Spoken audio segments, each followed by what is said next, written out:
meer maar dan medelijd. Ze zoomen, de I aus verschiedene Länder kommen zu summen. Tauche mir an der Stärkt vom Gebiet ist so Stärke mit Life, dann erinnern an meist Freundschaft. Oh Gott, mein Gott, mein Gott, du bist mein Hoffnung an die, den ich gern. Mein Herz sie verlangen.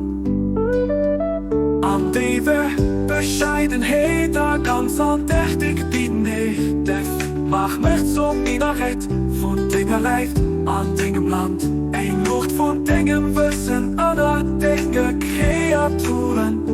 An den Fänden von göttlicher Gutseht, an Dingen Reich. Abdul Baha. Oh Gott, mein Gott.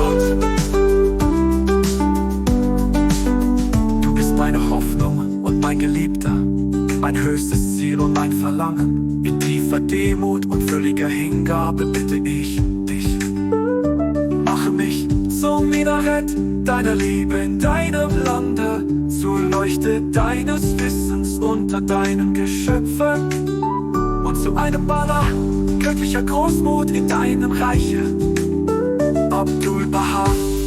Oh Dieu, mon Dieu, mon espoir et mon aimé, affirme plus haute aspiration.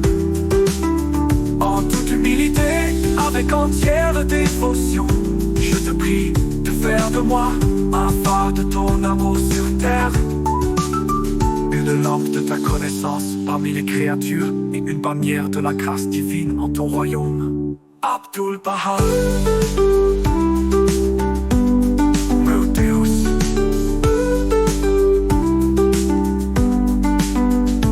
Minha esperança e meu bem amado, o alvo de meu desejo, com grande humildade e inteira devoção, eu te peço que me faças um minarete de teu amor em tuas plagas, a lâmpada do teu conhecimento em meio às tuas criaturas, e o estandarte de tuas dádivas em teu reino.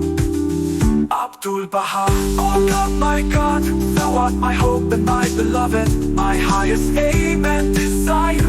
With great humbleness and entire devotion I pray to thee, to make me a minaret of thy love in thy land, a land of thy knowledge among thy creatures, and a banner of divine bounty in thy dominion.